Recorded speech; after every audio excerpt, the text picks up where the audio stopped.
Dai, direi che possiamo iniziare. Allora do il benvenuto a tutti quanti a questa nuova serata sui social media. Porto i saluti dell'amministrazione comunale di Conegliano e di 10 comuni partner del progetto Digitiamo. Vi presento il nostro relatore di questa sera, per chi già non la conoscesse, la dottoressa Alberta Mazzotti di T2I,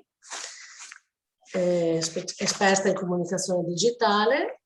Collegata con noi anche la dottoressa Caterina Munafò, che non vediamo ma ci ascolta sempre di T2I, anche lei è specialista della comunicazione di T2I. Questa sera riproponiamo un evento che abbiamo già affrontato, un argomento già affrontato nel mese di maggio scorso per chi c'era, quindi sarà una ripetizione. Per chi non c'era sarà un'occasione per parlare insieme e affrontare l'argomento dei social media oggi. L'evento, come sapete, si compone di 2 serate. Questa sera la prima parte e il 6 ottobre, sempre allo stesso orario, sempre su questa piattaforma, dalle 16 alle 18, sempre con la dottoressa Mazzotti, la seconda parte di questo evento. Speriamo di riuscire a soddisfare le vostre curiosità. Ci sarà modo al termine dell'esposizione della dottoressa Mazzotti di accogliere anche vostre eventuali richieste di chiarimenti, domande. Vi informo che la serata verrà registrata e verrà reso disponibile poi successivamente anche la registrazione di questa serata. Passo la parola allora alla dottoressa Mazzotti per la nostra serata. Grazie per la vostra partecipazione. Allora, buonasera a tutti. Io sono Alberta e sono la referente della comunicazione di T2I. Mi occupo del web e di tutta quella che è la comunicazione del web dal 2001, ormai sono veramente tanti anni. E in questi 20 anni, quando ho iniziato, nessuno sapeva cos'era il web, anzi sembrava che sì, era una cosa un po' per pochi, e le cose sono cambiate in questi anni e continuano a cambiare in modo sempre più avanzato e a volte anche sempre più veloce. Mi sentite bene, Marina? Mi confermi? Ok, perché ho l'auricolare, non so mai se si sente bene. Quindi quando io ho iniziato a lavorare a T2I, il web era fatto principalmente di siti web, quindi di contenuti che noi fruivamo, leggevamo e con cui quindi era, tra virgolette, una visione, mi piace dire passiva, però comunque erano dei contenuti in cui noi non partecipavamo attivamente. I social che sono entrati a far parte della nostra vita a partire dagli anni 2008-2010 hanno cambiato il nostro modo di interfacciarci col web. Condivido lo schermo. Ci hanno permesso di, come vi dicevo, di vedere il web in maniera diversa, ci hanno permesso di interagire su queste piattaforme e quindi anche noi stessi siamo diventati creatori di contenuti, nel bene e nel male, perché anche in questi ultimi anni voi avete visto, se un po' così avete anche dei profili, anche solo di un social, vedete come le persone interagiscono e non c'è a volte limite a quello che si può trovare scritto, ma fa parte appunto del mondo dei social, che hanno un po' cambiato il modo nostro di interagire con queste piattaforme. Quindi possiamo pubblicare dei contenuti web e conoscere quindi nuove persone, specialmente un po' nell'anno del lockdown sono diventate la nostra piazza, uno dei pochi modi che avevamo per poterci interfacciare con altre persone, specialmente quando eravamo chiuse. E altra cosa che è da segnalare è che i social, ogni social ha una sua caratteristica che questa sera vedremo. E volevo chiedervi una cosa, allora due cose. Intanto ovviamente se avete delle domande interrompetemi pure quando volete, dovreste essere attivati in questa modalità. Altra cosa, mi piacerebbe sapere che professione fate, quindi che uso ne fate, anche un po' per capire i contenuti, insomma, che io vi... Se volete scrivermi in chat va benissimo, insomma, giusto un po' anche per capire cosa... Attenzione ai microfoni che sono aperti, e anche un po' per capire cosa vi potrebbe interessare. Quindi se avete piacere di dirmelo, volentieri. Io vedo che ci sono dei microfoni aperti, quindi vi chiedo la cortesia di chiuderli. Ok. Vediamo se qualcuno si... Ah, ok, insegnanti. Eh, insegnanti. Quindi, ecco, dal punto di vista degli insegnanti, si stanno ponendo anche delle nuove problematiche riguardo i social, i ragazzi, proprio anche per l'uso degli strumenti multimediali a partire dai cellulari.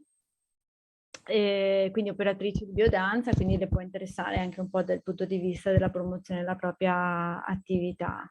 Ok, era giusto un po' per avere un'idea su cosa poteva interessarvi, insomma. Ecco, quindi come vi dicevo abbiamo queste nuove i social adesso come adesso, credo che tutti più o meno siamo online, chi su una piattaforma, chi su un'altra, anche perché sono piattaforme gratuite che ci permettono di interagire con i nostri contatti, con i nostri amici. E vi lascio qualche dato sui social, qualche dato sulle attività del 2020 sui social. L'83% della popolazione italiana, quindi oltre 50 milioni di persone, è connessa ad internet. Di queste 41 milioni sono quelle presenti attive sui canali social. Quindi stiamo parlando di un 67,9% della popolazione che è connessa sui social. È un numero molto alto.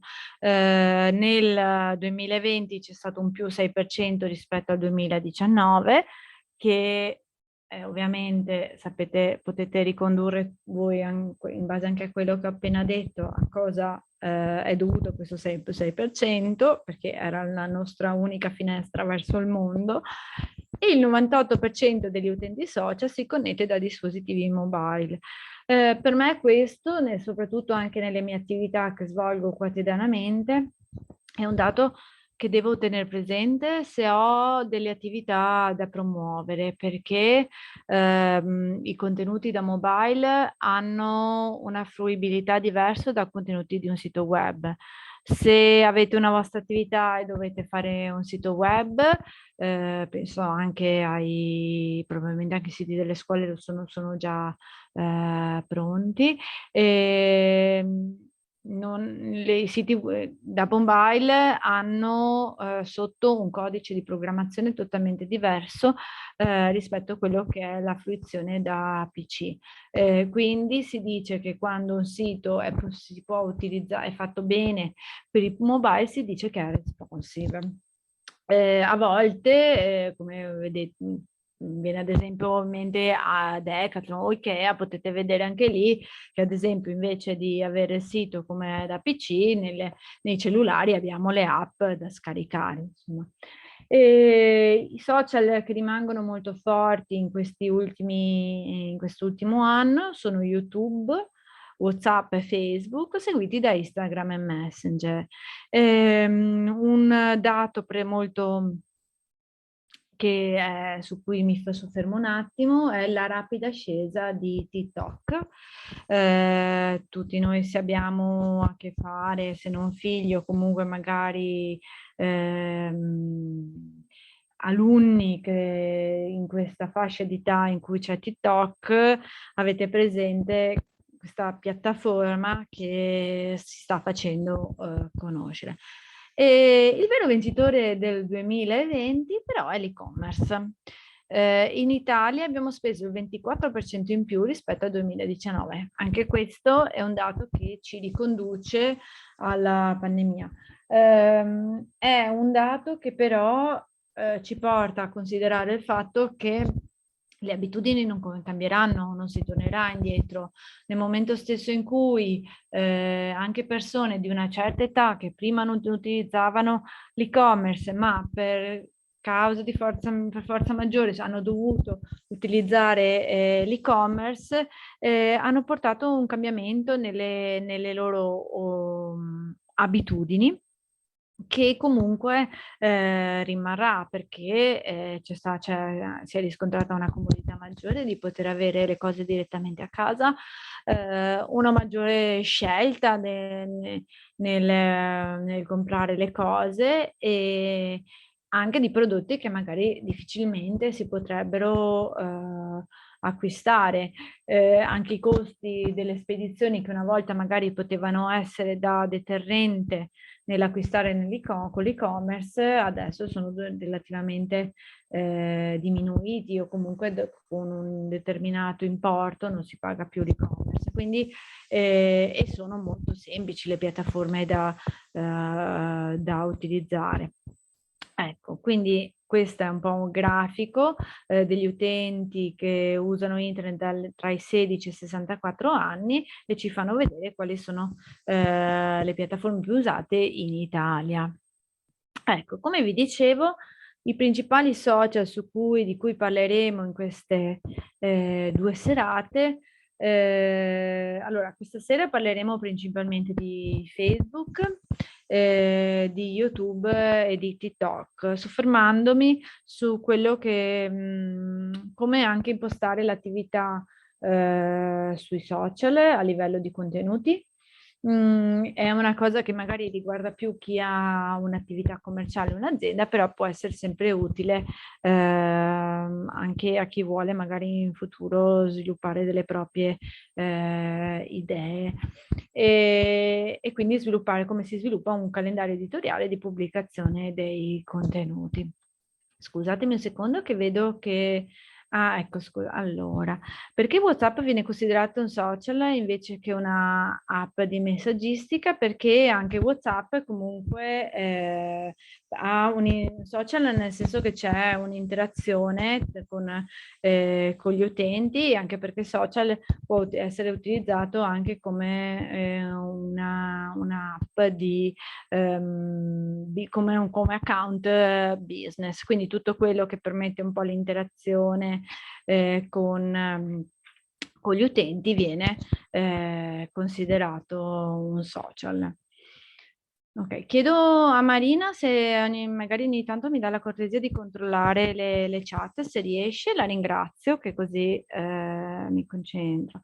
Ecco, per quanto riguarda le aziende, prima di investire su una delle pagine aziendali dei social, devo sempre devo farmi delle domande per avere i risultati che mi aspetto. Quindi chiedermi qual è il mio target, quindi chi sono i miei potenziali clienti, perché come vedremo dopo ogni social ha un suo target sempre più ben definito, e di conseguenza se bisogna pensare a delle strategie di comunicazione bisogna valutare su quale social promuovere. Noi lo facciamo in azienda tutti i giorni, nel senso che se io devo fare delle attività di comunicazione eventualmente anche a pagamento,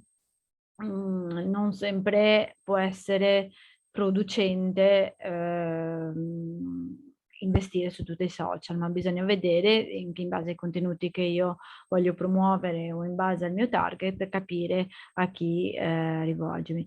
E che cosa voglio ottenere con la presenza nei social? Questo sempre un po' visto dal lato di aziende, farmi conoscere, vendere. Anche qui in base a quello che io voglio ottenere ci sono diversi strumenti. Facebook, per esempio, e anche Instagram permette di avere dei cataloghi per i propri prodotti. Se voglio farmi conoscere posso fare delle attività, dei video, di fare conoscere la mia storia, chi sono, come. Chi gestirà le mie pagine, chi le aggiornerà? Sono già organizzato per gestire un calendario editoriale. Anche in questo caso, se investo in un social, è importante capire chi gestirà le pagine. Le pagine dei social sono di per sé una professione, esistono infatti i social media manager che fanno esclusivamente questo, è una delle professioni più richieste in questo momento. Ed è importante appunto capire nella vostra azienda, nella vostra attività chi gestirà le pagine, proprio per evitare che non siano aggiornate. Su qualunque social investiate bisogna essere presenti, piuttosto di avere una pagina non aggiornata è meglio non crearla. L'idea di non avere una pagina aggiornata non dà una bella impressione. Per pagina aggiornata cosa intendo? Una media di 2 post a settimana. Si può pubblicare anche tutti i giorni, stando sempre attenti un po' alle dinamiche dei post. Sto sempre parlando dal punto di vista aziendale. Perché i post devono anche avere il loro spazio per poter essere visti, per poter essere proposti agli utenti, quindi pubblicare post a una breve distanza gli uni dagli altri rischia anche che in termine tecnico si dice cannibalizzino, cioè che un post pubblicato subito dopo un altro non lasci la possibilità al post precedente di essere visto, ma non voglio andare troppo nel tecnico perché non vorrei annoiarvi, se la cosa vi interessa magari ne parliamo. Facebook. Ho visto che ci sono tante persone che insegnano, educatrici, quindi sfatiamo un mito: Facebook non è la piattaforma per i giovani. Le analisi ci dicono che il 65% degli adulti tra i 50 e i 64 anni usa Facebook, il 54% sono donne, il 46% sono uomini. Solo il 51% degli adolescenti utilizza Facebook. Forse questa cosa appunto che Facebook era il social degli adolescenti lo poteva essere fino a 10 anni fa. Questi adolescenti ormai sono cresciuti e quindi è un social più maturo in cui c'è una fascia di età più alta. I giovani sono su altri social. In ogni caso ci tengo a darvi adesso 2 o 3 informazioni utili su come gestire la propria privacy, perché è importante gestire e saper gestire i contenuti per poter tutelarvi anche contro magari informazioni o attività che non sono, che magari non volevate fare o non volevate, nel senso che quello che voglio dire è i social di per sé sono uno strumento molto semplice perché hanno un'usabilità semplice. Usarli bene richiede delle conoscenze magari più approfondite, nel senso che chiunque può mettersi e iscriversi e entrare. Ci sono delle impostazioni di base della privacy da impostare all'inizio proprio per evitare che i vostri contenuti siano visti da chi non volevate. Proprio per questo volevo parlarvi anche di come gestire gli amici. Allora, gli amici, penso lo sappiate tutti o se non lo sapete vi faccio un breve escurso, sono quella rete di conoscenze con cui voi condividete i contenuti su Facebook. Su Facebook si chiamano amici, su LinkedIn si chiamano collegamenti, contatti. Vedo che c'è ok, una Marina, ok. E gli amici, quindi voi avete una lista di amici e potete impostare per ogni amico una privacy, quindi cliccando sulla amici nel vostro profilo andando poi sui singoli ci viene fuori tutto l'elenco degli amici, e se volete impostare la privacy, nel senso che volete gestire un determinato amico per vedere, gestire come lui vedrà i vostri contenuti, non fate altro che andare dentro il profilo di questo amico, e in questo caso cliccando sul pulsante amici vi si aprirà una piccola finestra in cui potete decidere a che livello questo amico sarà più o meno amico, nel senso che vedrà più o meno contenuti che voi pubblicherete. In questo caso Facebook vi dava la possibilità di avere 4 livelli, quindi inserirlo tra i preferiti. Preferiti sono quelli che voi date indicazione a Facebook che vi interessa un profilo o una pagina che voi avete piacere di seguire. I post dei preferiti, quindi dando questa impostazione, state dicendo a Facebook di farvi vedere nella vostra home page sempre prima i post di queste persone o di queste pagine. Poi potete modificare anche la lista degli amici, cioè si può scegliere in che gruppo inserire questa persona, nel senso che voi potete creare delle liste che dopo vedremo di amici e gestire quindi in gruppo questi amici.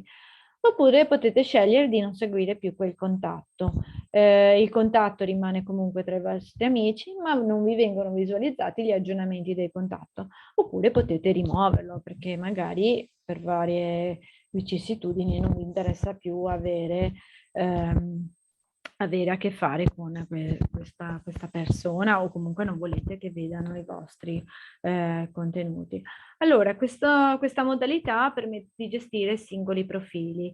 Se invece avete la necessità di gestire gli amici in gruppi, nel senso che io posso avere gli amici posso raggrupparli in liste, si chiamano proprio liste così, in cui posso gestire diversi gruppi, posso gestire diversi gruppi di amici. Quindi andando sempre nella mia pagina, nella mia home page del mio profilo, vi verrà a sinistra su tutte le varie voci c'è la voce amici. Se cliccate su quella voce amici arrivate a questa pagina in cui appunto abbiamo una lista senza nome, in cui voi potete dare nome a questa lista che loro hanno predefinito, diciamo una lista predefinita, ed inserire ad esempio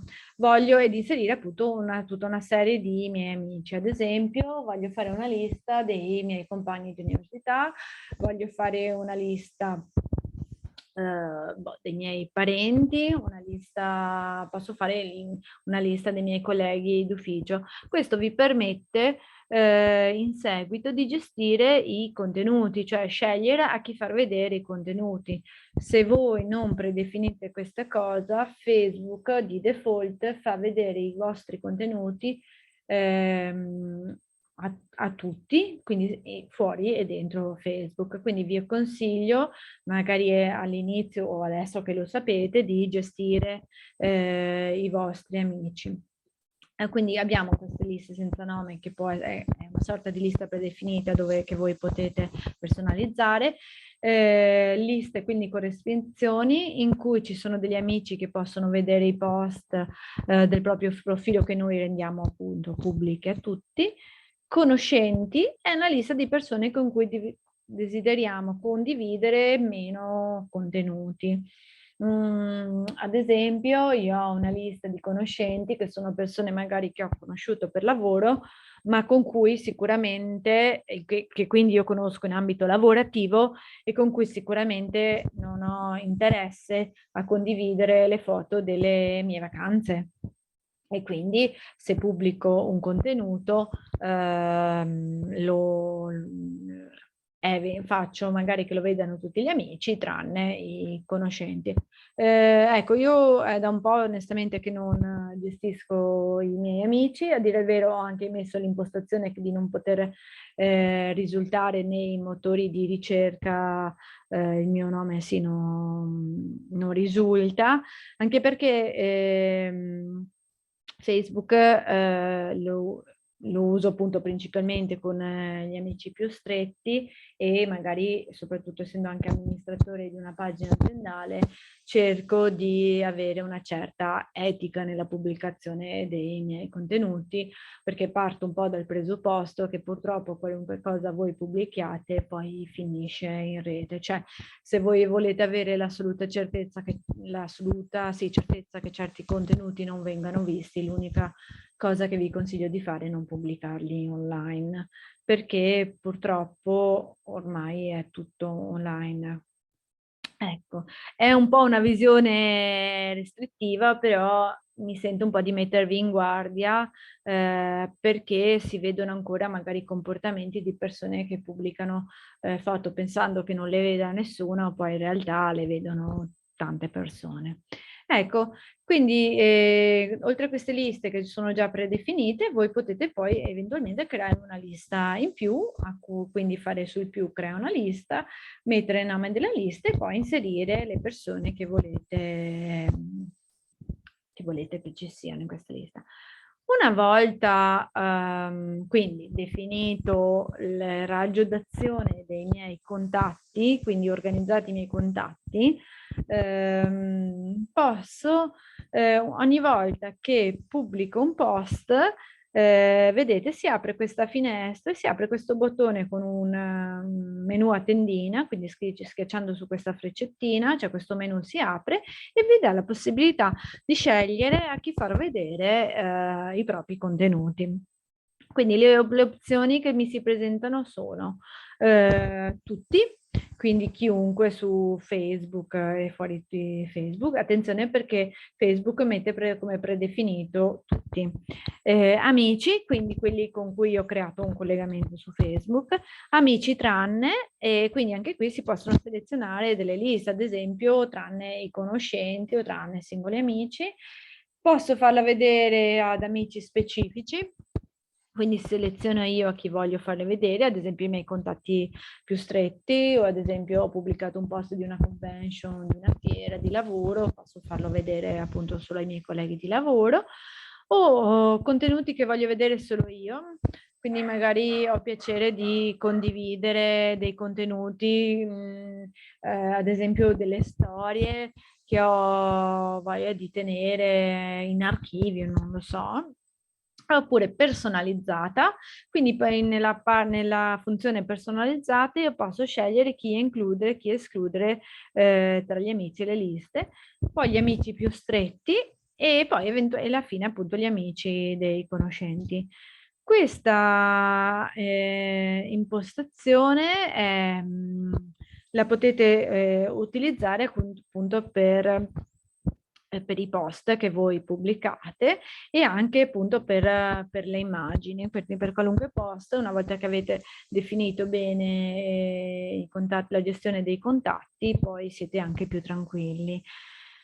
Le foto su Facebook.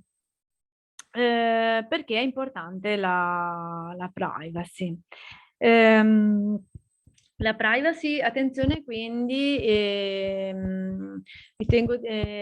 ci tengo un po' a soffermarmi su la privacy delle foto di Facebook. Allora, sapete che in rete girano tanti malintenzionati che appunto ogni giorno entrano in questi social e diciamo sfruttano la disattenzione delle persone nel pubblicare certe foto. Quindi vi dico, fate molta attenzione ai dettagli che possono essere fotografati nelle foto e che poi si pubblicano. soprattutto se dichiarano informazioni personali, ad esempio targhe di auto, foto di documenti, eccetera. E ovviamente non posso che dirvi di evitare questi dettagli, perché poi possono essere utilizzati per attività non propriamente lecite. Attenzione quindi alla geolocalizzazione. Su Facebook ci sono delle impostazioni dove potete disattivare la geolocalizzazione. In ogni caso, cercate sempre di non rivelare attraverso le foto la posizione in cui vi trovate, o rivelando ad esempio il proprio indirizzo di casa, oppure cosa in cui bisogna fare attenzione, magari evitate nel momento stesso in cui siete fuori casa di pubblicare una foto in cui in quel momento non siete in casa, nel senso che voi state comunicando che a casa non c'è nessuno.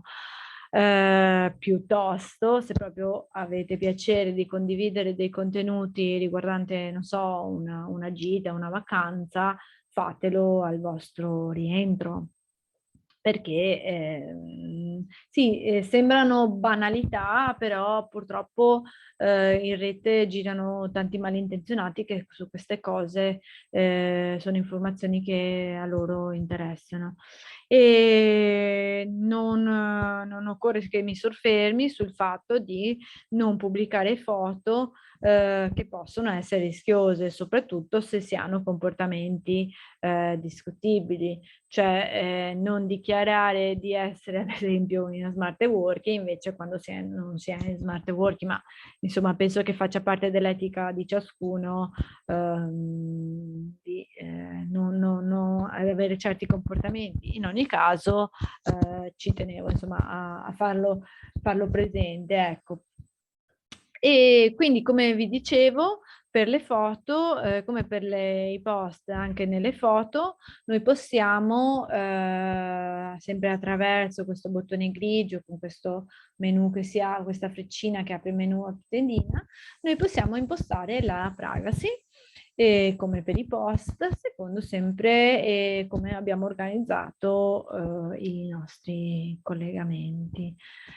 Sempre riguardante le foto di Facebook, mi soffermo un momento su quelle che possono essere le foto di minori che spesso si vedono.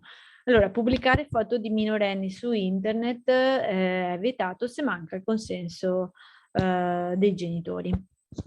E il consenso stato per una foto fatta al proprio figlio, però non si estende anche alla pubblicazione, tantomeno sul web. Quindi se vi danno il consenso per pubblicare una foto, deve essere ben chiaro dove questa foto voi l'andrete, cioè se voi dovete firmare un consenso per una foto, deve essere ben chiaro dove quella foto va pubblicata.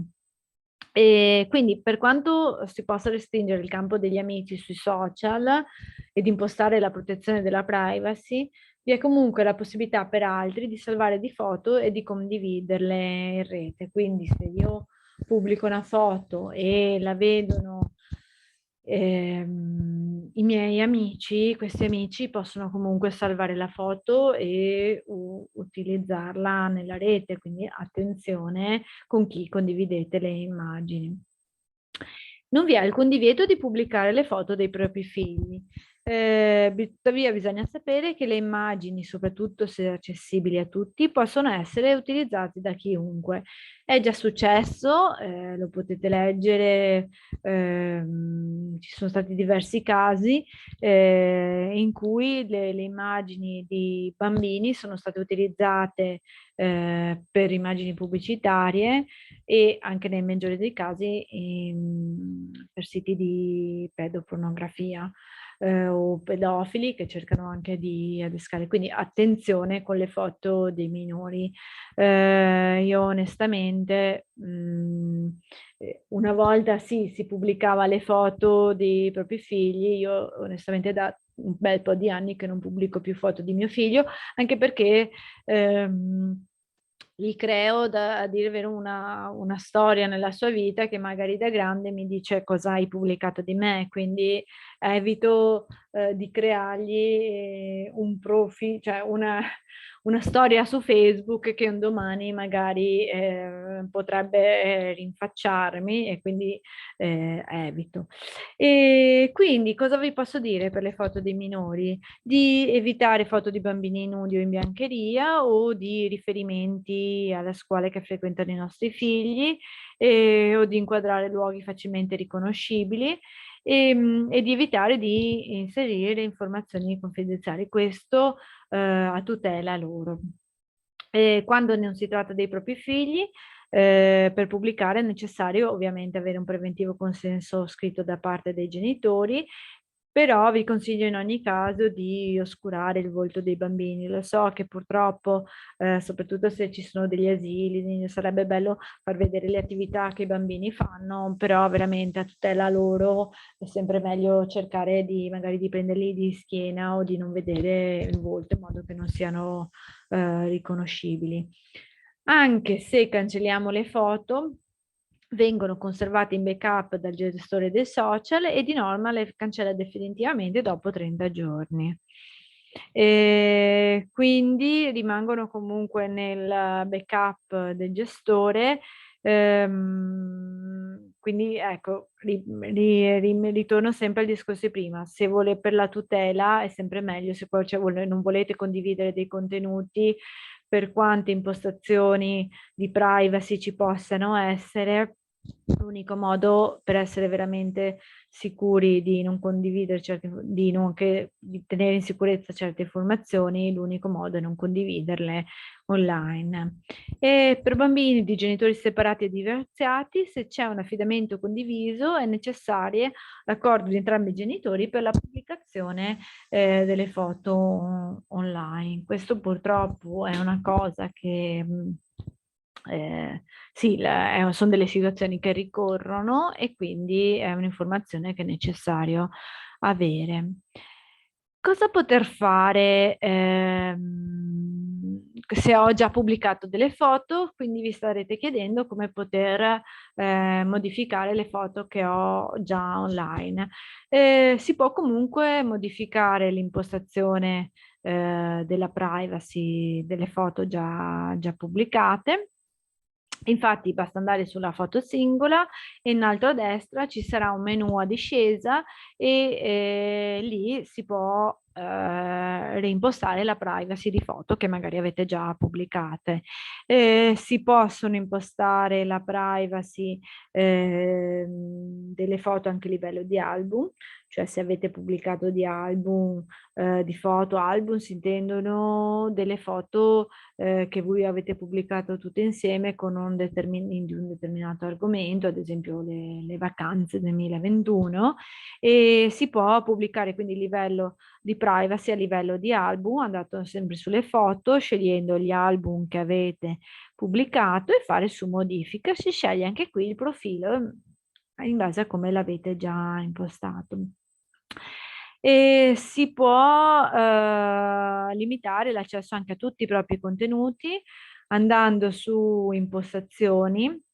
Si può modificare l'accesso, come vi dicevo, Facebook di default, quindi come impostazioni predefinite, mette che i contenuti che pubblicate siano visibili a tutti, fuori e dentro Facebook, anche perché i contenuti di Facebook vengono anche indicizzati sui motori di ricerca, quindi ovviamente a Facebook ha tutto l'interesse a fare in modo che i suoi contenuti siano indicizzati il più possibile. Ovviamente se ci sono delle restrizioni questo non avviene. Quindi se appunto non l'avete fatto fin dall'inizio, si può decidere di restringere il pubblico per i vecchi post, e quindi cosa intendo per foto, video, post in bacheca, commenti e altri contenuti. E appunto c'è la funzionalità restringi il pubblico per per i vecchi post, e tutto ciò che si è condiviso con gli amici di amici o col mondo pubblico in generale viene modificato solo in amici e le modifiche non possono essere modificate. Questa funzionalità la trovate dentro le impostazioni, quindi andando sul vostro profilo c'è appunto questa freccetta in alto che si apre, c'è scritto impostazione privacy. Andando sulla privacy voi trovate questa funzionalità che si chiama restringi il pubblico per i vecchi post sul proprio diario. Un'ultima funzionalità riguardante Facebook per tutelarvi riguarda la funzionalità del riconoscimento facciale. Allora, quando altre persone pubblicano delle foto in cui ci siamo noi, se questo riconoscimento facciale non è attivo, le altre persone possono taggarci nelle foto. E Facebook ha una funzionalità che permette di riconoscere un'immagine o un video quando ci assomiglia, appunto il cosiddetto riconoscimento facciale, e quindi in base alle foto che noi abbiamo pubblicato del nostro profilo, quindi lui riconosce se in una foto ci siamo noi e suggerisce a quella persona che sta pubblicando la foto che siamo noi. E quindi questo comporta che altre persone ci possano taggare e possa quindi consigli che noi siamo, ad esempio, ho una foto di gruppo in vacanza. Scusate, porto sempre esempi della vacanza perché mi sembrano che sono quelle attività personali, private che magari maggiormente vogliamo tutelare. E quindi un nostro amico pubblica una foto di gruppo e sulla mia foto, se lui clicca sulla mia foto, gli si apre un quadrettino che gli suggerisce il mio nome. Ecco, per evitare questo è necessario disabilitare la funzione di riconoscimento facciale e quindi per evitare che appunto Facebook gli suggerisca il mio nome. Quindi andando sempre nelle impostazioni, quindi tutta quella parte di impostazioni che voi vi potete trovare cliccando sempre sul pulsante grigio con la freccetta in giù e proprio c'è la voce riconoscimento facciale e a questa voce voi dovete mettere no. Vi consiglio di allora, guardare tutte queste funzionalità di Facebook ci vorrebbero 20 ore, però vi consiglio vivamente di vedere soprattutto la parte riguardante la parte generale e la parte della privacy, la posizione geografica. Vi consiglio magari di andarle a vedere in modo tale che potete impostare le vostre impostazioni sulla privacy perché è importante secondo me per tutelarvi, ecco. Una volta che io ho impostato il proprio profilo personale posso anche creare una pagina aziendale. Le pagine aziendali sono gratuite per aprirle, non è necessario pagare una fee e basta avere un profilo personale. Non posso aprire una pagina aziendale se non ho un profilo personale. In questo caso potete fare un profilo senza, sì, potete crearlo senza magari inserire chissà che contenuti, ma però ci vuole un profilo personale perché a quel profilo personale viene associato un amministratore della pagina. Possono esserci più utenti che gestiscono la pagina aziendale a diversi livelli, nel senso che c'è la pagina, ci può essere l'amministratore della pagina che ha tutti i poteri di cancellare, scrivere, vedere le analisi dei dati e poi ci sono livelli minori di attività, ad esempio chi può solo scrivere o chi può solo vedere l'analisi dei dati. La pagina aziendale a cosa serve? Serve per avvicinarsi al proprio pubblico, a costruire quindi un rapporto di fiducia con il nostro pubblico attraverso la pubblicazione di contenuti interessanti e una pagina aziendale acquista una certa autorevolezza giorno dopo giorno. Non vedrete i risultati subito, nel senso che le pagine che hanno tantissimi follower è sicuramente un lavoro che è stato fatto nel tempo, pensato, pianificato, anche sponsorizzato, e quindi ci vuole una strategia, se non altro almeno delle idee chiare, come vi dicevo prima, di quali sono i nostri obiettivi. Avere le idee chiare, quindi avere una strategia, un piano di comunicazione al seguito di un piano di marketing ci permette anche di pubblicare dei contenuti che abbiano una determinata un filo logico su quello che stiamo pubblicando e che facciano percepire che al dietro c'è un piano di promozione efficace. Io posso anche con la pagina aziendale promuovere degli eventi, posso creare una vetrina di prodotti, come dicevamo prima, e posso anche fare delle promozioni, si chiamano sponsorizzazioni, sono delle promozioni di prodotti a pagamento scegliendo il mio target. Una cosa secondo me interessante per chi ha un'attività è appunto questa cosa delle sponsorizzazioni, nel senso che rispetto alla comunicazione offline, in cui ad esempio se facciamo delle promozioni, delle pubblicità su dei quotidiani, non possiamo definire bene a chi ci rivolgiamo, nel senso che magari possiamo avere delle riviste di settore, ma non abbiamo la certezza assoluta di raggiungere il target che vogliamo. Le sponsorizzazioni ci permettono di definire bene il proprio target. Per target si intende un pubblico che vogliamo, un pubblico definito in base a determinate caratteristiche.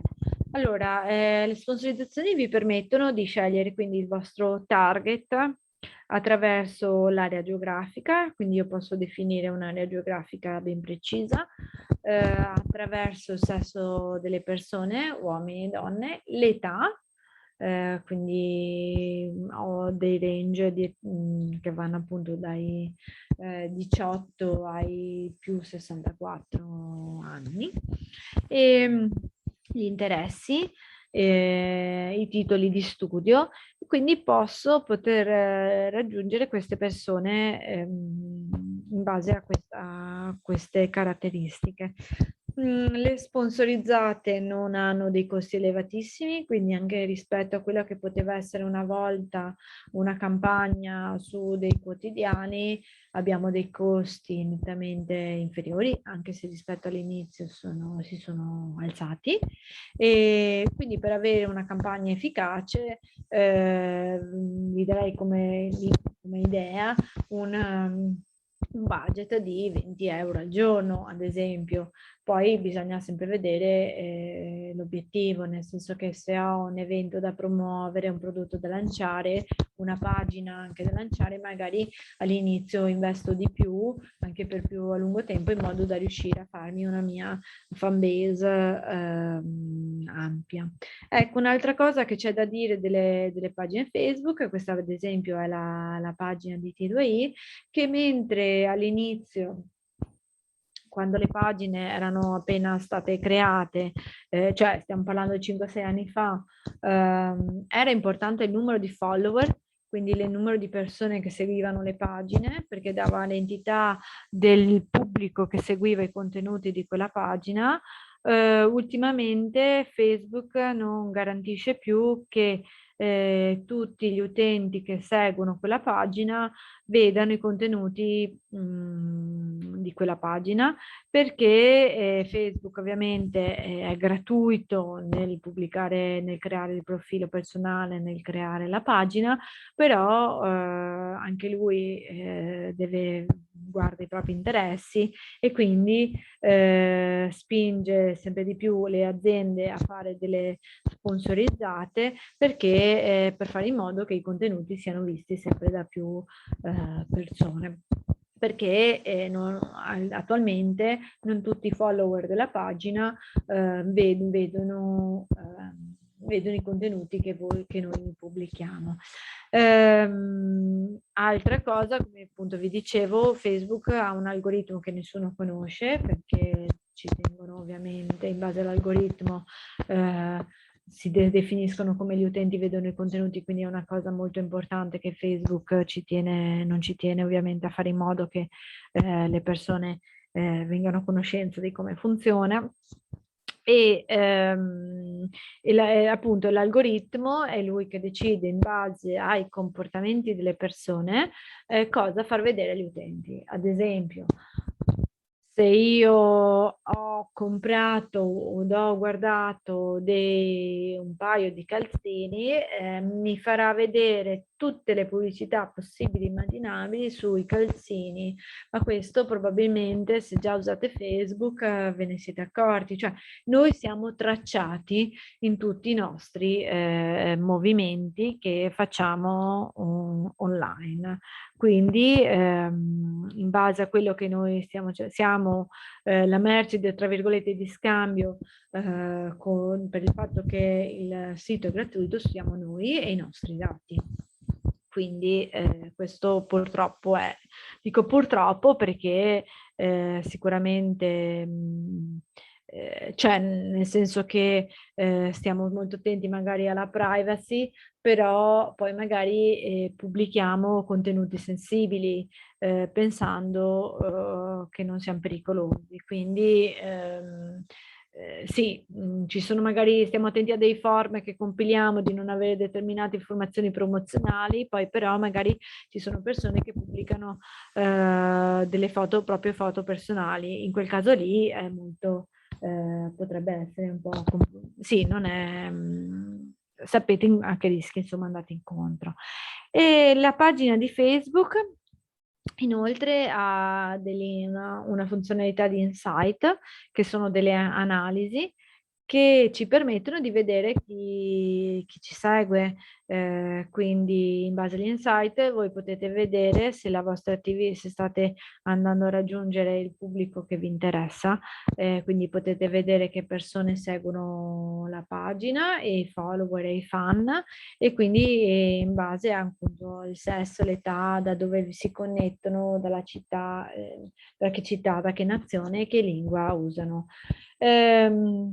Un altro dato che vi viene dato importante è la copertura reach dei post, quindi ossia il numero di persone che hanno visto uno dei propri post almeno una volta, e quindi le persone raggiunte. Ci sono molti fattori che influiscono sulla copertura, tra cui il modo in cui le persone interagiscono con i contenuti della pagina, o se hanno interagito con contenuti simili in passato, o altri fattori come l'ora del giorno, o se le persone accedono a Facebook tramite cellulare o computer. Quindi i contenuti che noi vediamo su Facebook sono direttamente proporzionali ai contenuti che noi andiamo a vedere. Quindi Facebook ci fa sempre vedere i contenuti che sa che a noi interessa. Provate a osservare rivedere Facebook alla luce di questa osservazione e vi accorgerete che è così. Quindi di tutti i post pubblicati, poi negli insight si può vedere anche l'andamento di quelli che sono stati più interessanti.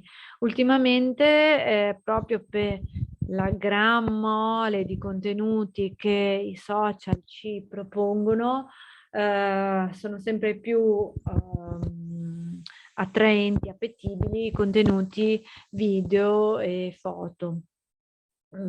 Proprio perché ormai ci sono tantissimi contenuti e ogni giorno una delle sfide più importanti e più difficili è scrivere contenuti che siano d'appeal e che comunque ci permettano di catturare l'attenzione di chi ci legge. E l'ultima cosa che mi permetto di dirvi su Facebook è che quando voi vedete degli insight sono importanti sì i mi piace, ma sono molto più importanti nella nell'analisi, le condivisioni nel mondo reale, una condivisione potrebbe essere paragonata a un passaparola, quindi una persona che ha condiviso un mio contenuto vuol dire che lo ha consigliato, quindi l'ha consigliato ai suoi contatti, ai suoi amici, e quindi ha un valore diverso rispetto a me, pagina aziendale, che propongo dei contenuti perché ho una persona che ha consigliato il mio contenuto. Lo stesso paragone di un passaparola. Io magari vado in un negozio o compro un determinato prodotto perché me l'ha consigliato un amico, ha un valore diverso da una promozione che è fatta dall'azienda stessa che vende quel prodotto, perché comunque un amico di cui io mi fido che mi consiglia un prodotto ha sicuramente un valore diverso, e io sono più invogliata, più propensa magari a comprare quel prodotto. Un altro social, appunto, come vi dicevo, che è appunto, scusate, che questo è rimasto qui per sbaglio, ok, che ha avuto un boom nell'ultimo periodo, e chi ha figli adolescenti lo conosce, è TikTok. È l'app più scaricata del momento, con un aumento del numero di utenti del 300% rispetto allo scorso anno. TikTok, cosa è? Con TikTok quindi è possibile creare e condividere brevi videoclip amatoriali che possono essere personalizzati con una serie infinita di filtri, effetti speciali, musica. Quindi il contenuto principale di TikTok è il video, il cui scopo è quello di intrattenere, si rivolge a un pubblico molto giovane, e tutti noi siamo stati, purtroppo sappiamo delle vicissitudini che si creano tutto intorno a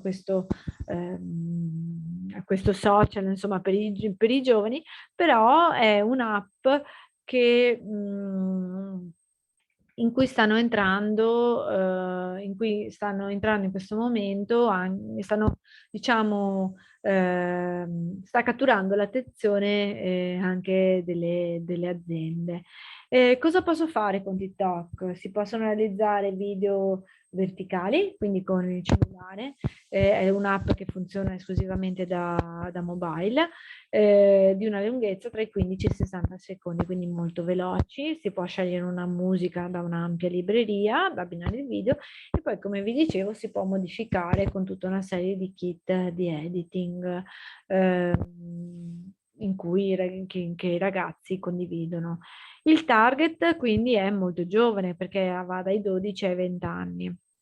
Però si è notato che sta cominciando a iscriversi a TikTok anche una fascia di utenti che va dai 40 ai 50 anni, e che sono quelli gli stessi genitori che consentono ai figli di utilizzare l'app, e quindi si iscrivono e anche loro condividono dei contenuti. Proprio per questo, proprio perché c'è questo nuovo target che si sta avvicinando a TikTok, è diventato molto interessante per le aziende. Se voi avete un profilo, se i vostri ragazzi hanno un profilo, potete vedere che già cominciano a iscriversi, che cominciano appunto ad aprire dei profili aziendali, di brand, soprattutto di abbigliamento, importanti, che appunto, proprio perché c'è un target diverso che entra, o comunque anche quei brand che si rivolgono a quel target molto giovane, hanno cominciato a aprire profili su TikTok proprio per raggiungere quelle persone. YouTube è invece il fratello maggiore, anche se ha meno funzionalità in questo senso. È diventato un social più maturo, anche YouTube, nel senso che è la piattaforma di condivisione video più utilizzata al mondo e permette la visione di video e l'ascolto di musica in maniera gratuita. Inizialmente il pubblico di YouTube era soprattutto giovane, ma ultimamente viene frequentato da tutte le fasce di età. E infatti noi ormai possiamo trovare video di qualunque tipo e sono dei video anche eterogenei, anche dei video che hanno un certo contenuto di concetti, insomma, non, mentre TikTok ha più un aspetto ludico, YouTube ha anche dei contenuti molto seri che possono essere interessanti. YouTube può essere uno strumento interessante anche per le aziende per poter per poter condividere dei contenuti di informazione utili. Oltre un altro, diciamo, tassello da tenere presente è che un video su YouTube aiuta a migliorare il posizionamento dei contenuti sui motori di ricerca. Cosa vuol dire questo? Che i contenuti, allora, quando noi pubblichiamo un video su YouTube, anche tu e quindi tutti poi i campi di descrizione dei video che dopo nella slide successiva vedremo, questo aiuta a migliorare a migliorare il posizionamento nei contenuti sui motori di ricerca. Cosa vuol dire questo? Che se io cerco un determinato ad esempio un determinato argomento su Google, ad esempio cerco un video sulla realtà virtuale. Se io azienda ho pubblicato un video sulla realtà virtuale, questo video verrà mostrato nei risultati della ricerca di Google. Quindi mentre diciamo una volta si indicizzavano solo i contenuti dei siti web sui portali, sui motori di ricerca, in primis Google, attualmente anche tutti i contenuti sui social sono indicizzati nei motori di ricerca proprio perché sono diventati sempre più importanti. Quindi per fare un video efficace cosa dobbiamo fare? Dobbiamo creare un contenuto che sia utile e quindi dare delle informazioni utili in modo da far percepire anche una sorta di autorevolezza del proprio brand aziendale, raccontando le storie, le origini. Un video può essere utile anche per far conoscere i prodotti dell'azienda, creando anche delle relazioni attraverso le informazioni su questi prodotti, come sono nati, e che possono anche far scaturire dei feedback e quindi avere dei riscontri da parte dei nostri clienti e che può poi portare anche alla creazione di nuovi prodotti. Può aiutare a fidelizzare l'utente che visualizza i video, quindi trasformarlo in un contatto interessato e con cui creare un rapporto attraverso una mailing list o indirizzarlo al proprio sito web. È un altro canale di promozione delle proprie attività. Come vi dicevo, ecco, vabbè, questo è il video di T2I dove anche noi pubblichiamo dei contenuti che possono essere interessanti e nel pubblicare i contenuti facciamo sempre molto attenzione a quelli che sono i campi che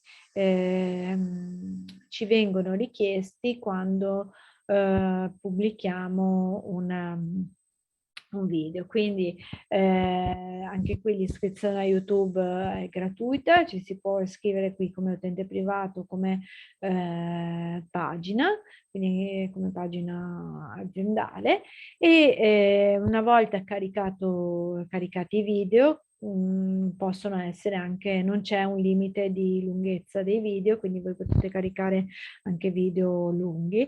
È importante descrivere bene, scrivere il titolo, la descrizione del video, facendo un uso corretto dei termini chiave che descrivono il video. Inserire quindi i tag. I tag cosa sono? Sono delle parole chiave che identificano un argomento.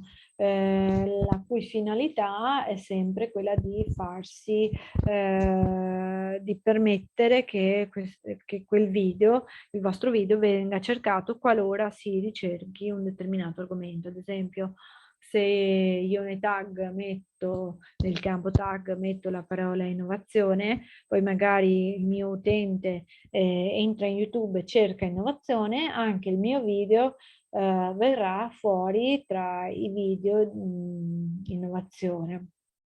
Ovviamente io ho preso in questo momento una parola generica. Più riuscite ad essere dettagliati possibile nelle parole chiave, più riuscite a raggiungere le persone che stanno effettivamente cercando voi.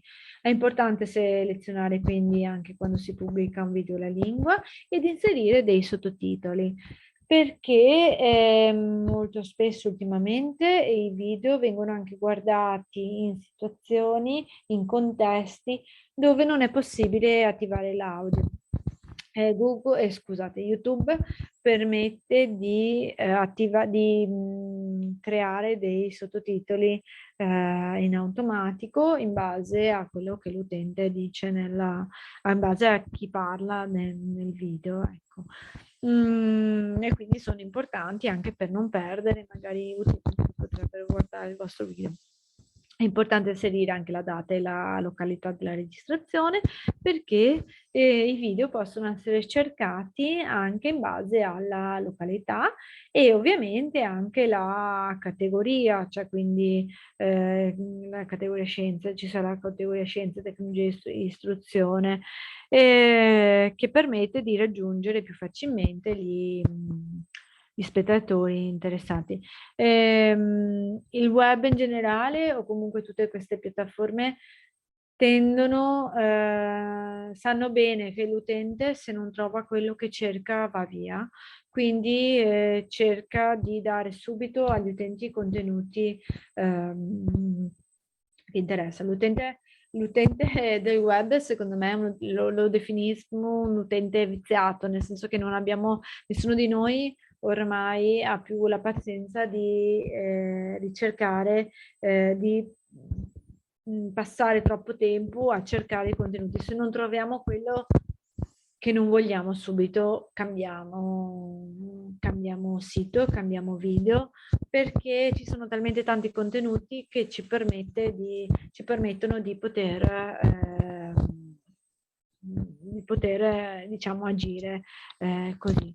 Anche YouTube permette ha una parte di analytics che permette di analizzare i dati che ci vengono restituiti dai video. Quindi io posso vedere quali sono i miei video più visti, posso vedere la copertura, quindi da dove gli utenti sono arrivati al mio video, quindi come hanno trovato i contenuti, il tipo di sorgente di traffico esterna, quindi esterna a YouTube, o una fonte diretta, o tramite la ricerca su YouTube, o attraverso i motori di ricerca.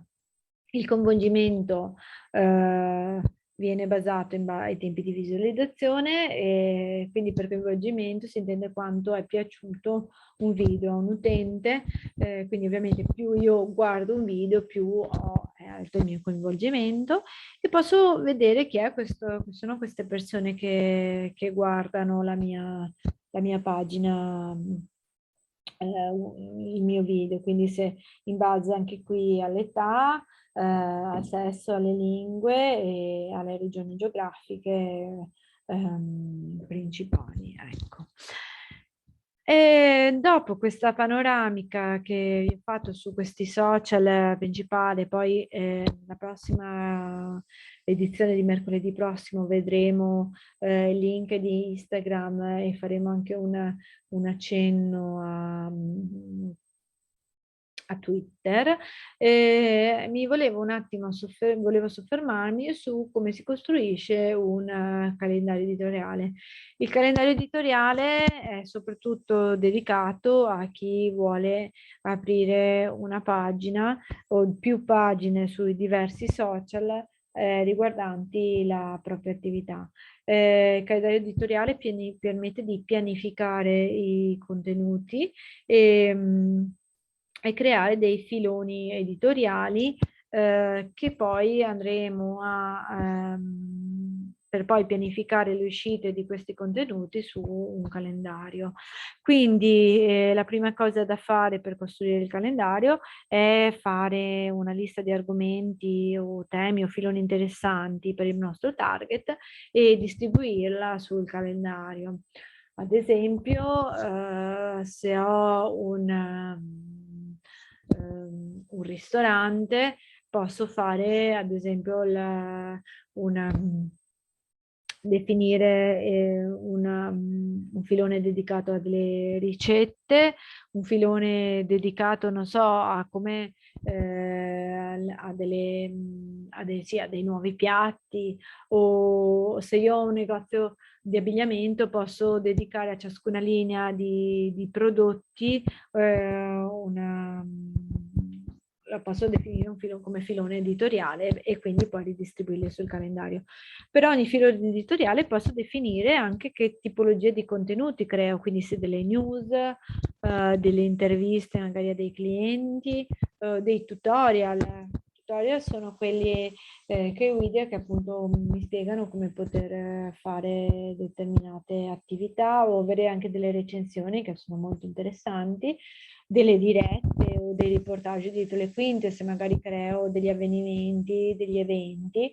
Posso dare delle informazioni su delle classifiche o su dei contenuti, posso riportare dei contenuti creati da terzi.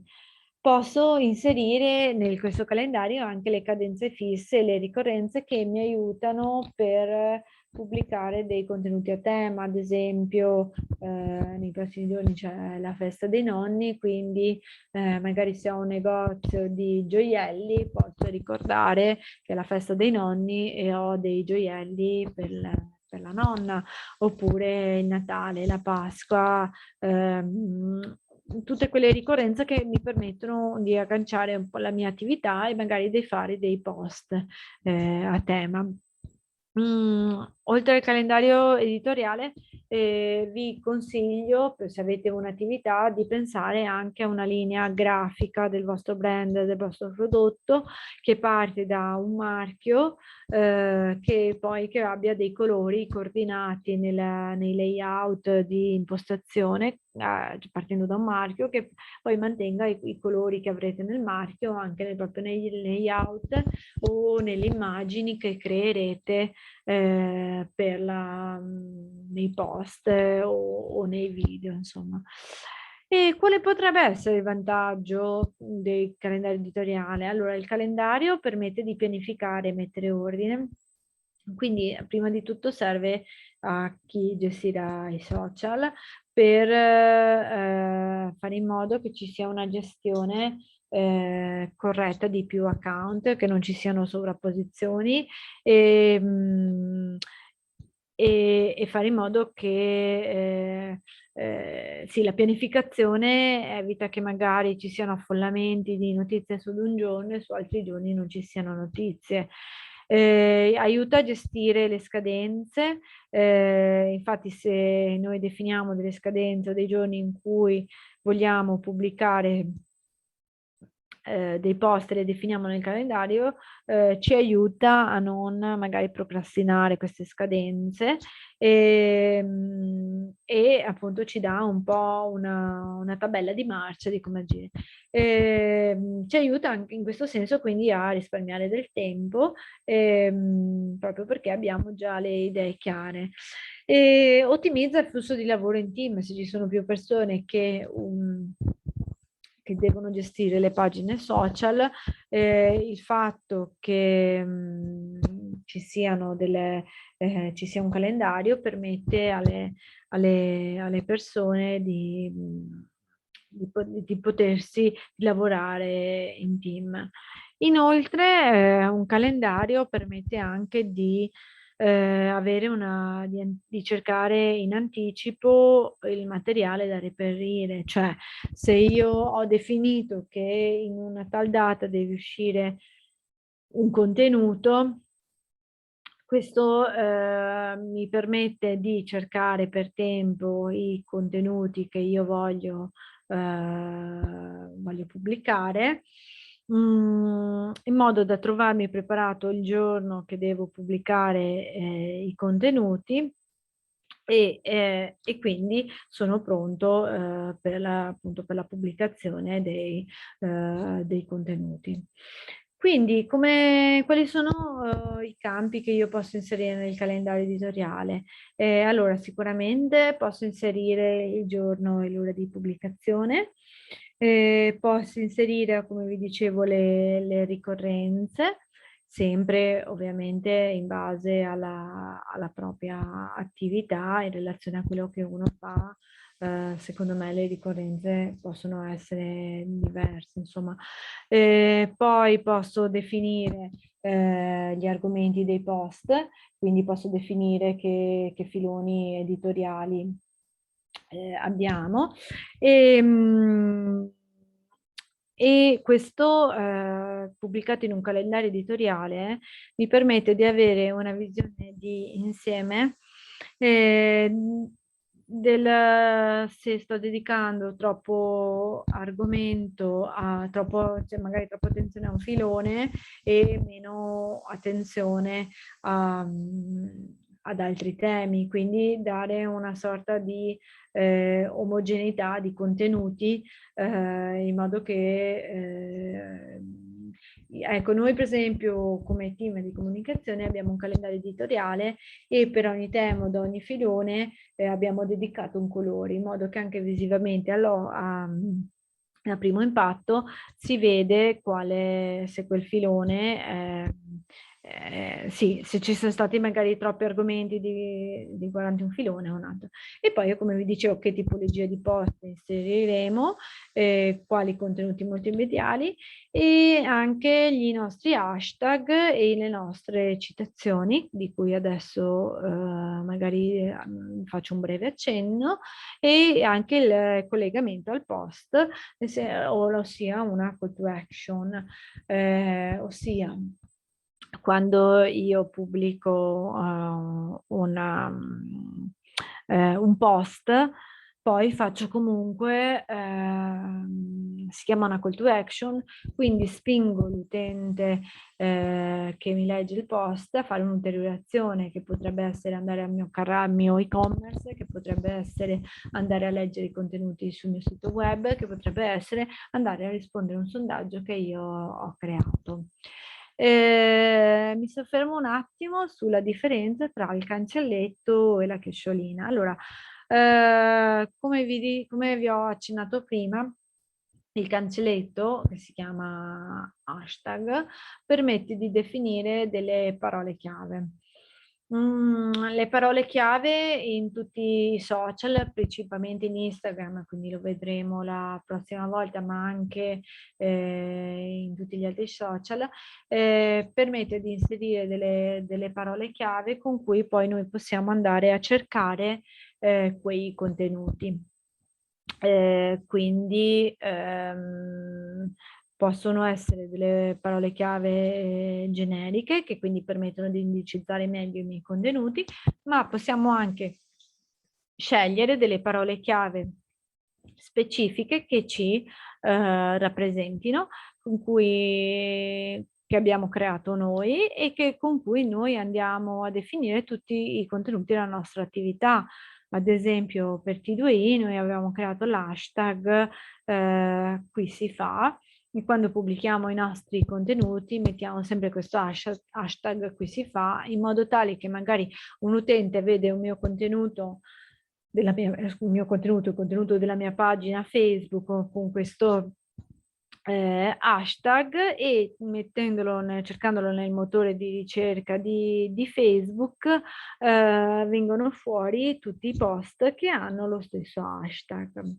La chiocciolina invece riguarda le persone fisiche o giuridiche, comunque permette di citare delle persone. La chiocciolina permette di far sapere a quella persona o a quell'azienda che stiamo parlando di loro in quel momento e quindi anche presuppone, non è obbligatorio, ma diciamo la netiquette di solito prevede che chi viene di solito taggato poi condivida nel post. Ad esempio noi facciamo degli eventi in collaborazione con altri enti, altre istituzioni, altre aziende e quando pubblichiamo dei post tagghiamo queste altre enti, ad esempio anche il Comune di Conegliano. Se si mette chiocciola Comune di Conegliano viene fuori in automatico, infatti anche su Facebook ad esempio ha un colore diverso, nel testo lo vedete blu. Marina, che ha il Comune di Conegliano, in quel momento, o Serena, vedono che io li ho citati e quindi possono scegliere se ricondividere il mio contenuto, se mettere mi piace. E sono tutte attività, sono tutte appunto funzionalità che permettono delle attività degli utenti e fanno in modo che si crei una sorta di traffico di rete e in cui appunto si possono diffondere le informazioni. Molto spesso si fa confusione tra il cancelletto e la chiocciola. Io mi sento di dire che appunto per non far confusione, il cancelletto riguarda delle parole chiave, quindi degli argomenti specifici, mentre la chiocciola riguarda più le persone o le aziende che voglio nominare o voglio citare. Ad esempio posso anche usare la chiocciola per citare dei miei contatti su Facebook. Se ho fatto delle attività con Caterina, che è la mia collega, io posso citare Caterina e si vede appunto il suo nome online. Se cliccate sul suo nome, perché sono dei link attivi, vedete il profilo di Caterina in tutte le attività che lei ha fatto, anche lavorative se lei le ha pubblicate. Come deve essere un post? Allora,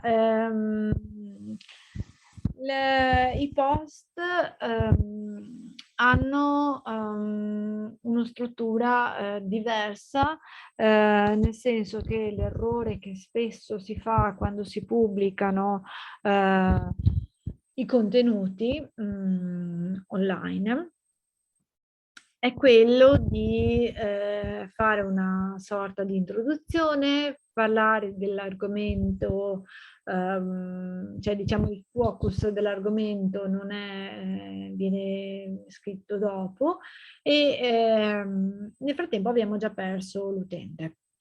Nel senso che quando voi pubblicate un post, l'anteprima che voi vedete del post sono le prime 3-4 righe. Quindi bisogna esporre da subito e in modo accattivante l'argomento di cui si intende parlare. Per questo è utile giocare sull'incipit per sorprendere, divertire, fermare un'argomentazione forte e quindi per catturare l'attenzione. Bisogna un po' partire dal presupposto che veramente siamo subissati di contenuti online, quindi l'unico modo un po' per fare in modo che l'utente si soffermi a leggere quello che noi pubblichiamo è quello di di scrivere proprio nelle prime 3 righe, che è quella che è l'anteprima che viene visualizzato, un contenuto accattivante che stimoli la curiosità di chi sta leggendo questo post. A tal proposito, sempre un po' visto dal punto di vista aziendale, può esservi utile anche la parte di creazione di contenuti di Facebook, perché vi permette di vedere l'anteprima prima di pubblicare il Facebook, prima di pubblicare il post su Facebook, vi permette di vedere come un post viene pubblicato e quindi vedere se effettivamente queste prime 3 righe che voi state pubblicando sono si vedono, e quindi vi dà la possibilità di vedere l'anteprima sia su come si vede sia da mobile che da PC. Proprio perché vi dicevo, mi ricollego al discorso iniziale, che il mobile è uno dei mezzi che più maggiormente si è usati. Quindi una volta che voi avete catturato l'attenzione, anche mettendo degli hashtag importanti, potete poi aprire il discorso e dare un po' una spiegazione di quello che avete scritto, dando magari maggiori dettagli su quello che è l'incipit, e accompagnando il lettore fino alla fine del post, in cui potete condurre il lettore a un'azione concreta, appunto la cosiddetta call to action, che potrebbe essere quello di un'azione di lasciare un commento, condividere appunto la risorsa o continuare la navigazione su un altro sito web. Ecco, rispetto a queste regole, le regole della scrittura sul web, hanno scritto libri interi su questa cosa, sono diversi da quelle che potrebbero essere le regole di una scrittura di un articolo, o come forse una volta ci insegnavano a fare i temi, perché appunto la scrittura a video è una scrittura molto più difficoltosa, che stanca l'utente, l'occhio dell'utente si stanca più facilmente, e quindi bisogna catturare l'attenzione e fare in modo che l'utente continui nella lettura. Se penso anche a una pagina web, potete pensare anche alle pagine dei quotidiani online. Voi potete notare come anche lì ci sono delle regole da rispettare nella scrittura del web, proprio perché dietro c'è anche uno studio di usabilità in cui si studia appunto come un utente visualizza i contenuti. Ad esempio, le pagine online hanno tutte l'allineamento a sinistra, proprio perché la fruizione dei contenuti è più semplice, e se si mette un allineamento giustificato si rischia che si crei una barra sotto in cui si deve scorrere la pagina. Oppure, come ho fatto un po' io anche adesso, se vedete, ho inserito dei grassetti, perché i grassetti aiutano l'utente a leggere la pagina ed arrivare in fondo all'articolo, perché l'utente è fondamentalmente pigro, e quindi non legge tutto il contenuto. L'utente è pigro, ma anche la lettura web è più a video, è molto più faticosa rispetto a una lettura cartacea, e quindi il nostro compito, soprattutto se scriviamo per il web, questo penso possa aiutare chiunque, anche chi pubblica, sì, cioè no, al di fuori anche dei social, ma per chi pubblica appunto su delle pagine web, mettere dei grassetti aiuta, guida l'occhio del lettore nel testo, perché il lettore si sofferma sulle parole in grassetto per poter comprendere i contenuti. Come vi dicevo, l'utente scorre il testo online, non lo legge nel dettaglio, quindi la parola in grassetto ha lo scopo di dare una sorta di alert all'occhio dell'utente e fare in modo che si soffermi su quel contenuto e legga quindi quello di cui stiamo parlando. Un'altra cosa da sottolineare quando si scrive per il web è anche l'importanza di mettere uno spazio tra un paragrafo e l'altro, perché vedere un unico blocco di testo è molto faticoso da leggere. Quindi quando scriviamo ogni concetto deve essere, ogni paragrafo deve racchiudere un concetto e quindi non abbiate timore di mettere le spaziature perché aiutano sicuramente a scorrere di più il testo, anche perché ormai sia con i mouse che con i cellulari siamo abituati a scorrere il testo, cioè mentre anche qui un po' le regole sono cambiate rispetto a qualche anno fa. Allora, mentre nei primi anni 2000 tutti i contenuti essenziali di una pagina web dovevano essere nell'inquadratura che noi avevamo a video in quel momento. Questa regola al momento ormai non vale più proprio perché l'utente è abituato a scorrere la pagina. Abbiamo i mouse che hanno lo scroll, siamo abituati a scendere sulle pagine dei cellulari, quindi questa non è più una limitazione per noi, quindi non vi preoccupate se scrivete un testo troppo lungo perché comunque è una cosa che non dà problemi al lettore, basta vedere anche la stessa pagina dei quotidiani, le stesse pagine dei quotidiani che sono lunghissime e che comunque catturano la nostra attenzione e ci fanno scorrere la pagina senza nessuna difficoltà. Ecco, questo appunto, come vi dicevo, la chiocciola permette di menzionare i profili personali, i collegamenti dei profili aziendali, e qui poi ci sono gli hashtag che devono essere usati con parsimonia, nel senso che da un lato possono essere utilizzati per delle parole chiave che riguardano la nostra attività e si possono usare quelli maggiormente usati, sapendo che tanti li usano. D'altro lato è bene anche utilizzare delle parole chiave un po' più specifiche che ci riguardano. Attenzione a non metterne troppi perché possono essere controproducenti. Gli hashtag servono anche un po' per seguire gli eventi di interesse, ad esempio su Twitter si utilizzano per seguire un po' i trend del momento e anche i loro brand hanno gli hashtag ufficiali.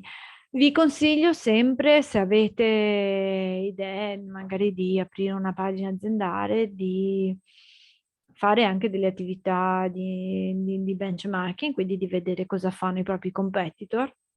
È un'attività che bisognerebbe sempre fare proprio per evitare di fare noi delle attività che sono sproporzionate magari o non essere in linea con quello che fanno i nostri competitor e di trovarci adeguati, insomma. Ecco, io avrei fatto un po' un excursus generale di quella che è l'attività di questi social, rimandando poi alla prossima volta LinkedIn, che è sicuramente un social che viene più utilizzato in ambito professionale. Ultimamente LinkedIn sta avendo una rinascita, nel senso che anche un po' per questo momento storico in cui si parla ultimamente anche non volevo anticipare niente, però volevo sì fare un po' presente che LinkedIn sta avendo un boom proprio anche per queste nuove modalità di vendita, nel senso che sempre meno ci sarà il commerciale che vende online, ma ci sarà sempre più il commerciale attraverso le reti online, e quindi essendo LinkedIn un social professionale sta avendo un successo sempre maggiore in questo senso. E poi vedremo anche Instagram che è il social principale per quanto riguarda i video e le immagini, ed è molto interessante per chi ha delle attività sì, rivolte al privato, perché attraverso le immagini comunque le immagini comunicano a volte molto meglio di 1000 parole, e quindi può essere interessante. In questo momento sta avendo anche una sorta di, ha creato anche Instagram una funzionalità che permette di andare un po' in competizione con TikTok, perché ovviamente hanno un utente, diciamo, cercano di raggiungere lo stessa tipologia di utenti. Arrivederci Paola, grazie. Ho visto che ci salutava un utente. Ecco, non so se ci sono delle domande a cui magari avete... ecco, Marina gentilmente ha messo in rete, in chat, un questionario. Se avete piacere di compilarlo, vi ringraziamo per avere anche noi un feedback delle nostre attività. Passo la parola a Marina se vuole aggiungere qualcosa. Vi ringrazio Alberta per la chiara esposizione. Sono sicura che dopo questa serata andremo tutti a casa con una qualche conoscenza in più sui social media. Io spero sempre di essere utile ed evitare che si facciano degli errori di cui poi ci può pentire. Anche le protezioni di cui hai parlato di Facebook per proteggere i nostri dati sono state molto interessanti. Io non sono molto tecnologica per quanto riguarda i social, perché sì, non sono in nessun social, sono un po', però imparo, è sempre molto interessante, perché chissà mai che io cambi idea col tempo. Giusto? No, ma sai, a volte è anche utile conoscerli anche per i nostri figli o comunque i nostri minori con cui condividiamo tante attività, perché loro sono dei nativi digitali, quindi loro crescono con queste cose, e devo dire che ultimamente mi sto rendendo sempre più conto di come anche l'attività di gamification o comunque tutti i videogiochi stanno avendo un'importanza sempre maggiore, e anche lì le aziende avanzate evolute stanno investendo anche in pubblicità sui videogiochi, perché è un mondo veramente ampio, e quindi anche sì, quindi bisogna anche sapere come muoversi per tutelare anche loro, perché non essendo tangibile ci sono dei pericoli forse diversi da quelli che potevano essere nel nostro tempo. Certo. Proprio per la facilità d'uso a cui si accede. C'è una rete a cui è più facile accedere, e quindi bisogna conoscerli questi strumenti. Devo ammettere che anch'io sono sempre in continuo aggiornamento, perché è veramente cambiano in continuazione le cose, ci sono nuovi strumenti sempre più evoluti. Stanno facendo delle cose pazzesche, chiunque crea videogiochi o sulla realtà virtuale, che sono veramente, dall'altro dico favolose, dall'altro dico aspetta che controlliamo. Esatto, soprattutto quelli interattivi in cui conosci virtualmente o poi realmente il tuo avversario, perché hai modo di scambiare messaggi Sì. durante il gioco, durante l'avventura. Sì, ma anche perché ci sono anche persone malintenzionate che Si spacciano accedono. per giovani. Sì, oppure entrano in determinati social per ad arrivare ai nostri ragazzi, quindi veramente bisogna avere 1000 occhi, o comunque essere presenti quando loro usano certi strumenti, e essere noi aggiornati anche, ovviamente. Bene, allora se non ci sono altre domande, io direi che possiamo salutarci. Vi ringrazio per la vostra partecipazione, per la vostra attenzione. Ringrazio appunto l'Alberto per la chiara esposizione, la Caterina che anche se non la vediamo qua con noi. E vi do allora appuntamento al nostro prossimo incontro, sempre sul tema dei social media, il giorno 6 ottobre, sempre alle ore 18, sempre su questo link. Grazie a tutti per la vostra attenzione, buona serata.